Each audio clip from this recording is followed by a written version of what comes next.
Hey, what's up everyone, Ragey Golden Eagle here, having way too much fun as always. And as I'm sure you can tell by the title, you know what time it is. Time to get into my favorite anime of the summer 2018 season. We're about halfway through, so I figured at this point in the season, I'm pretty much aware of which shows I like the most and I'll be sticking with. And I'm telling you up front, this is a very comedy-dominated season. I was actually pleasantly surprised by a whole lot of shows. I didn't have high hopes going in, but damn. My expectations have been shattered. And as usual, I got these ordered by the day of the week they aired, starting with Monday. So Monday plus comedy, there can only be one. We're starting off with Jashin-chan Dropkick, or Dropkick on My Devil. And this one actually sets the tone that's shared among pretty much all of the comedy shows this season. There is a very heavy, frenemy-centered tone going on. Though in Jashin's case, it's probably the most extreme. So to set up the story, you got the title character Jashin, who just so happens to be a relatively powerful demon from hell, that got summoned to Earth by a college student who also apparently happens to be a part-time witch given the fact that she can summon demons. And obviously she's not too happy about this and just wants to go home. But to do this, she's gonna have to kill the one who summoned her. And especially early on in this show, that's what most of the comedy revolves around. Jashin keeps trying to kill Yuuna repeatedly, fails every time, and ends up getting absolutely wrecked in retaliation. Being able to regenerate from any wounds does have its disadvantages, especially when that means you could be frozen, ground into shaved ice, fed to that weird little demon dog thing that the apartment complex seems to have, and then eventually reform after getting past, let's just say. Yeah, this show does not shy away from the blood and the gore and the toilet humor. But it doesn't rely entirely on this, however. Another recurring theme is the suffering of the angel Pecola who's stuck on Earth after losing her halo. And she's kind of in a weird situation because the other angels from heaven who should be trying to save her are actually trying to get rid of her while she's weak so they could take her position. And meanwhile, the only one showing her any kindness is a witch, and being an angel, she really seems to take objections to it. But you can clearly tell the situation is wearing on her and she's starting to reconsider her position here. So if you got a really dark sense of humor and you like your comedy pretty damn bloody and evil, you do not want to pass this show up. And as usual in one of my anime recommendation videos, we are about to take a massive tone shift as we get to Angolmois, Record of the Mongol Invasion. Or at least I think that's how you pronounce it, it's French. I may have tweeted some Pepe memes here and there, but I'm no frog and I don't know how to speak frog, so I'm sorry. But either way, I do not know if this was intentional or not, but this story also takes place on the island of Tsushima. Yeah, the same one as the video game Ghost of Tsushima that just was announced at E3. But coincidences aside, this right here is definitely this season's go-to dark action show. And while I wish they didn't use that god-awful grainy-ass old movie filter on the whole thing, that doesn't take away from how awesome of a show this is. You can kind of tell from the first scene how things are gonna end, but I really love me some stories like this about the heroes struggling against overwhelming odds. And I ain't kidding when I say overwhelming odds here. This is like 300 Spartans level of overwhelming. Our heroes start out vastly outnumbered and outgunned, and as time goes on, they keep losing more and more people, both important higher-ups and grunts alike. And meanwhile, the Mongol invaders just keep coming and coming, more of them just keep landing. Even though their goal is really just to hold out for 7 days, it becomes more and more impossible as each day goes on. And yet, so far anyway, they're able to keep pulling through. So if you're interested in some dark and bloody medieval action with none of that fantasy magic stuff anywhere to be seen, this is definitely the show for you. And next up, we shift to a much less bloody and much more magic-filled medieval fantasy. How Not to Summon a Demon Lord. Not the only isekai show this season, but the only one that made my proper list. And that's because this show is almost like a much funnier version of Overlord. And also packed to the brim with a lot more fan service. So obviously he's gonna get a lot of points with me for that. But anyway, similar to Overlord, our hero is summoned into a fantasy world based on a video game he's been playing as his character. And just like in Overlord, he is vastly more powerful than pretty much anyone around him. And I love the reasoning behind this too. At first he was wondering, he asked some of these adventurers, don't you guys go and level up and train and shit? And eventually he realized that, crap, this isn't like the video game I played. When these adventurers die, they're gone for good. There are no continues. So they can't go around taking all these risks that I did when I was playing the video game. And as a result of people being careful not to lose the one life they have, they are obviously vastly underleveled. Which means our buddy Diablo here is free to do whatever the hell he wants. Which funny enough isn't much because he's still a shut-in NEET at heart. And the only way he can interact with people is by putting on his Demon Lord persona. And at the start, his only goal is to pretty much figure out a way to free the two girls that have enslaved themselves to him. That in itself being a pretty funny situation because they summoned him, and instead of him being enslaved to them, his ring that reflects all magic kind of reversed that process. But then he finds out that not only is this going to be a lot harder of a task than he first thought, even for someone with his vast power, but he develops some other goals along the way too, like he really wants to save the people of this world. And that means fighting things that are actually going to be a challenge for him. We haven't gotten that far in the series yet, but he has had one fight so far that completely drained him. And that wasn't anywhere near the big boss he's going to have to face. We haven't gotten there yet, but the road to it is going to probably be a lot more entertaining than the destination. Because as I mentioned before, it is just packed full of fan service. And hey, I'm never going to complain about that. Especially since the next show on this list is all about beach volleyball.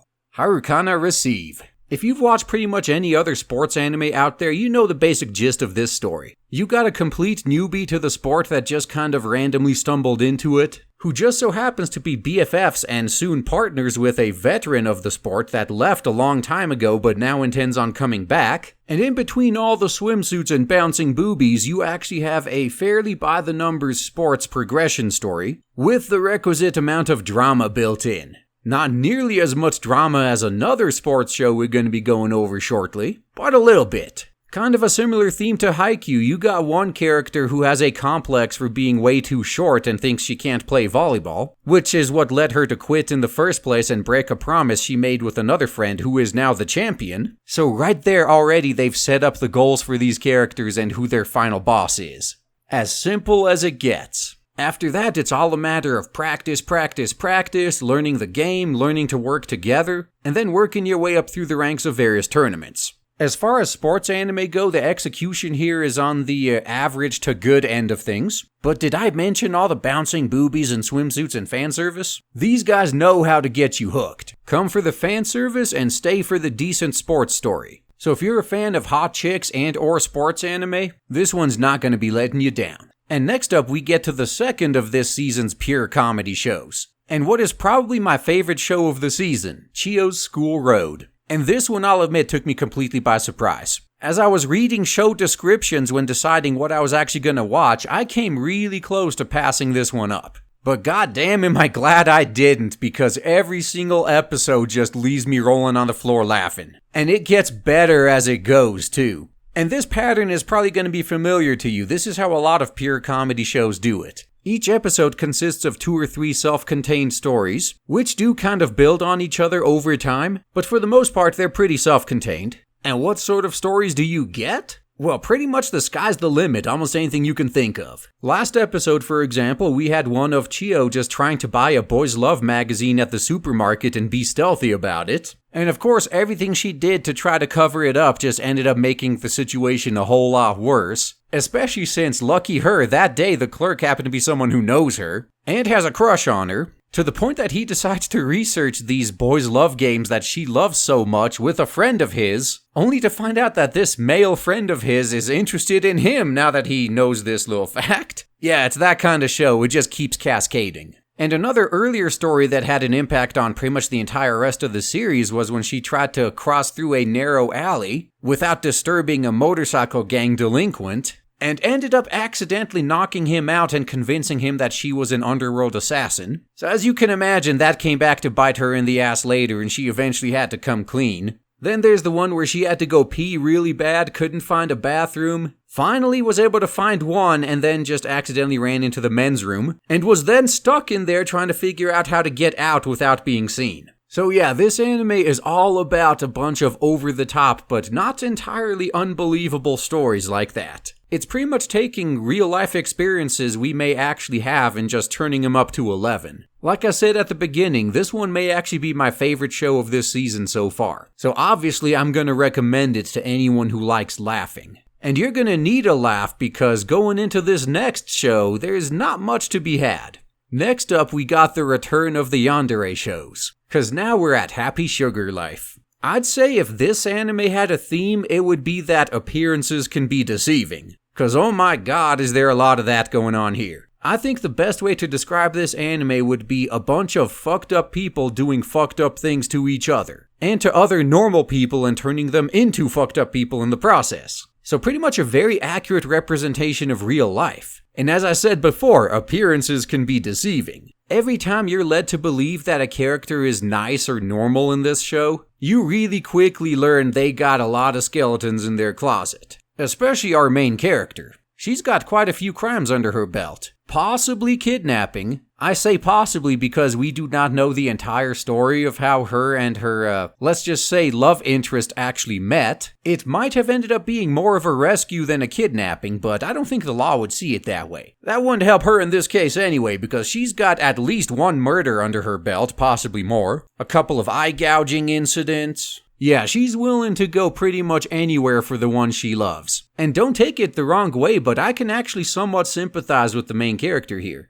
I'm not gonna lie, a lot of the stuff she does, she's just doing what we wish we could do. She's just trying to live a normal life and not bother anybody, but other people keep trying to screw her up, and her response, or what she does to shut them down, is quite often a little bit extreme, but like I said, it's stuff that most of us at one point wished we could get away with. Unlike some similar stories, so far anyway, she's never done anything bad to a good person. Everyone she's done bad things to did kind of have it coming. Though given how the most recent episode ended, that may actually soon be changing. So whether or not our main character ends up going full-blown villain, that's yet to be seen. But either way, if you want to watch a pretty dark show this season where there's basically no heroes to be seen, just a bunch of villains trying to out-villain each other, you definitely cannot go wrong here. And you'll probably never look at your friends the same again either. But all that darkness out of the way, let's get back into the comedy again. Fresh off the heels of me doing a stream about the manga, which at the time I post this video is actually the video right before this one, we get to Grand Blue Dreaming.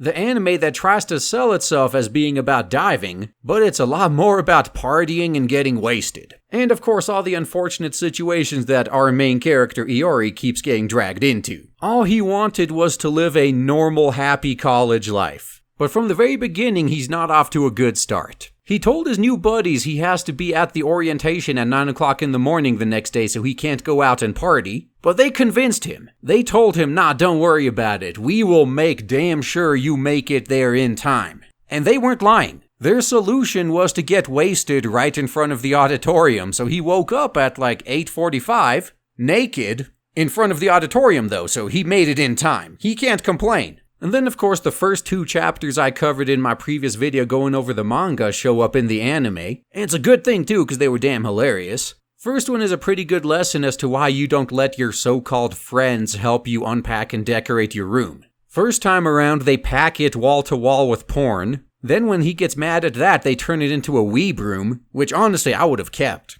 but that's just me apparently. Then he gets mad and says what he wants is the exact opposite of this, so they pack his room wall to wall with gay weeb porn. And that's actually not the end of that, it gets worse from there. There's still one more step, but if you want to know what that is, then you either need to watch this anime or check out my previous video. I suggest you just watch the anime though, it's pretty good. Oh, and did I mention there's also a cross-dressing beauty contest? And the fact that none of these guys can play rock, paper, scissors without turning it into strip rock, paper, scissors? Some of the commenters on my stream when I was going over the manga, they had this nailed down. You could pretty much safely call this College Party Dude Bro the anime. And oh god is it hilarious. And this is coming from somebody that normally doesn't watch anime like this. But I have been laughing my ass off the entire time watching it. And if you guys like yourselves some good comedy with no little kids to be seen, it's pretty rare in anime, so take these every time you can get them, then definitely check this out. And in keeping with the comedy train, next up we get to Asobi Asobase.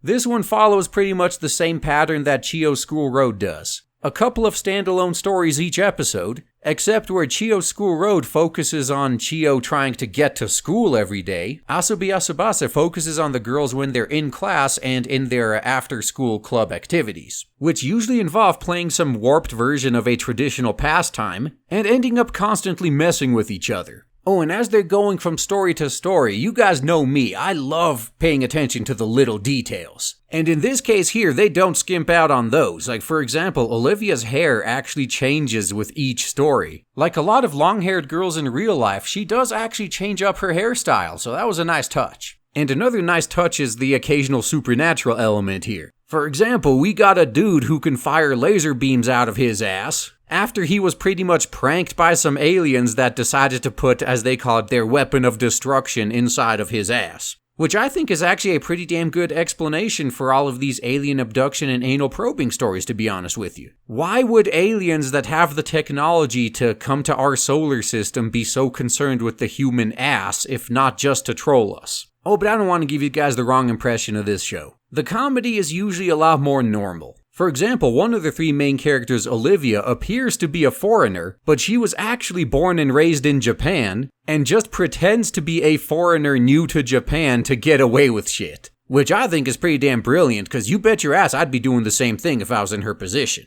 Oh yeah, and in case you couldn't tell by the screenshots, this show also has a pretty unique art style. Whether or not that's good or bad is entirely up to your personal opinion, but like I said at the beginning, comedy dominates this season. And if you like to laugh, you definitely want to check this one out. And next up, we actually get to the second big surprise of this season for me. That being Planet With. Now this show is not your typical mecha show, as I learned pretty early on. For me anyway, most of the appeal here is with the extremely unconventional story. For example, the moment our main character Soya is given his powers, he pretty much looks to the aliens that gave him his powers and asks, oh hey, you want me to help out those superheroes over there? Is that why you gave me these powers? And they just go, nope, those are your targets. So that means he's the villain, right? And this show is following the villain's perspective? No, it's not even that either. That would be pretty interesting, to be honest with you, a show entirely from the perspective of a villain. But no, that's not what we got here. Don't want to spoil too much, but who the heroes and the villains are is not exactly readily apparent from the start. And just as our main character is not necessarily a villain just because he's opposing those who are actually heroes that are fighting to protect the planet, just because he's fighting against them doesn't mean they are the villains either. In fact, 6 episodes into the show and they still haven't revealed who the main villain is. Well, we kind of have an idea, but it hasn't been confirmed yet. But weirdness when it comes to the story aside, oh my god, the high-octane action in this show is pretty damn good. Especially the epic fight in the 6th episode that very well could have been worthy of a last boss fight, and kind of was in a sense, but there's still at least 6 episodes left to go, so obviously it wasn't the last boss fight. But I gotta say, as awesome as this halfway point fight was, I'm really looking forward to the actual final fight now. So if you guys want to see yourselves a pretty damn good and action-packed unconventional mecha show, give Planet With a shot. Though I'm warning you now, you may be turned off by the CGI and the designs of some of the aliens and the spaceships, but if you can get over that, there's a lot of good to be had here. And finally we get to the end of my proper list of recommendations, with the most melodramatic sports anime I've ever seen in my life. That being Hanebado. I actually used to play badminton as a kid, and back then I could not imagine how much drama you could wring out of it. Though I guess it's not entirely fair. They could have done this with any other sport, but this one just happens to be about badminton. But when you get to the point of one of the main character's moms leaving her because of badminton, that's a little bit over the top even for me. But some things being extremely over the top aside, they do handle their sports drama pretty damn well. For example, take our 2 main characters and how they first got exposed to each other. Imagine being the best in your school at your chosen sport. You're not just the best in your school, but you're actually pretty damn good all around. Then you get to a tournament, and not only do you lose, but you can't even score a single point. You just get completely shut out. That's pretty much what happened to Aragaki the first time she faced Hanesaki. And as you can imagine, that completely destroyed her. All of her training was for nothing, she felt powerless, and she took it out on the rest of her club members. She happened to be the team captain, and she figured if she's going to be driving herself to practice even harder to make sure she doesn't get embarrassed like that again, everyone else will too. So that's one of the first little bits of drama that had to be resolved. Next is, this show pulled the same card that Haikyuu did. You got these two characters who are pretty much sworn enemies, well, although in this case it's more one-sided, and they end up being on the same team. So the genius that whooped Aragaki's ass is now one of the underlings on her team, but she's got no interest in playing the sport anymore. Now imagine how much that must sting. Someone who was so good that they whooped your ass without even breaking a sweat, and it didn't mean anything to them. In fact, that whole game means nothing to them now. They have everything you're struggling to achieve, and they don't want to do anything with it. They want nothing to do with it. So that's another little bit of drama that needs to be worked out. Then we finally get to the actual playing of the game and in tournaments and shit, where of course everybody runs into someone from their past and once again has some drama to work out. Although this drama is pretty easy to work out because it involves whooping ass on the court. But yeah, I guess I'll stop there. Overall, definitely a pretty solid sports anime. Some of the melodrama is a little bit over the top, but for the most part they keep it reasonable. And these characters are facing some pretty real struggles here, which also is pretty good to see every once in a while. So if you want to see a decent sports show that's more focused on drama than fan service, definitely give Hanebado a shot. And now that the proper list is out of the way, let's get to the honorable mentions that almost made the list, but I try to limit it to 10 so they didn't make the cut. First up, we got Angels of Death, which is actually based on an indie video game that's on Steam in English right now. So after the anime's done, I may actually pick it up. It seems pretty interesting. And the basic story here is you got Rachel, the main character, who either doesn't have all of her memories or simply isn't revealing them, and happens to wake up in the basement of what she assumes is the hospital where she was getting therapy at. Though from the very beginning there's a bit of a supernatural vibe, and there's definitely hints that she's dead and is being judged. That's just my guess though, I haven't played the game, so I don't know what the actual truth is, but that seems to be where it's pointing at. And she's gotta make it up from the bottom floor basement, and each floor has its own guardian that's trying to kill her that she has to get around. And luckily for her, she's able to come to a pretty interesting agreement with the guardian of the first floor she runs into, and combining his brawn with her brains, they both try to work their way out. Pretty interesting stuff actually. Next honorable mention is on the list because it has some pretty damn awesome fan service. We're now at Yuuna and the Haunted Hot Springs. This here being the story of an exorcist that rents a room at a hot springs inn that happens to be haunted by a ghost, and then everyone else that lives at the inn turns out being some sort of mythological Japanese creature. And they're all hot chicks. And there's plenty of fan service to be had. Did I mention the fan service for this one yet?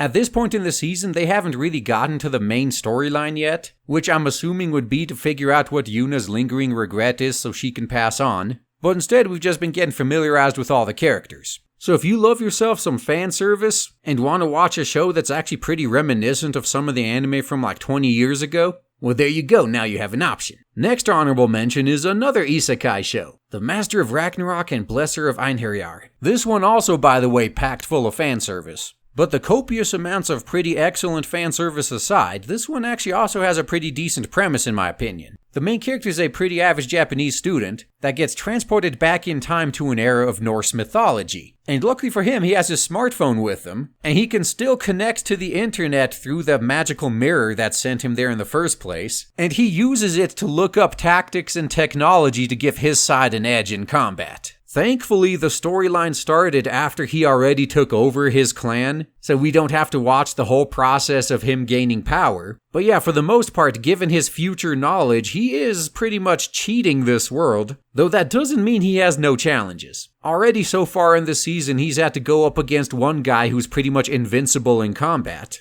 and now another one whose power it is to steal any technology he sees. So he's going to be fighting on equal footing on the technology part, so he's going to have to use superior tactics to work his way out. Definitely a decent show and worth watching. And the final honorable mention is Music Girls, or Ongaku Shoujo. You know me, man, I try to have at least one mecha and one idol show in all these recommendations. And this here's the idol show, although from the very beginning it's completely different. Our main character isn't an idol herself. She's an excellent dancer and she's pretty observant and she can teach others, but her singing is absolute shit. So she doesn't become an idol, she joins the support staff of an idol group. And at that point, it's pretty much the same story we all know and love. You got a bunch of no-name idols fighting to make a name for themselves and become popular. They run into all sorts of problems on the way. And now at the halfway point, another common theme of these idol shows and why I love them so much, they run into the main villain, the media.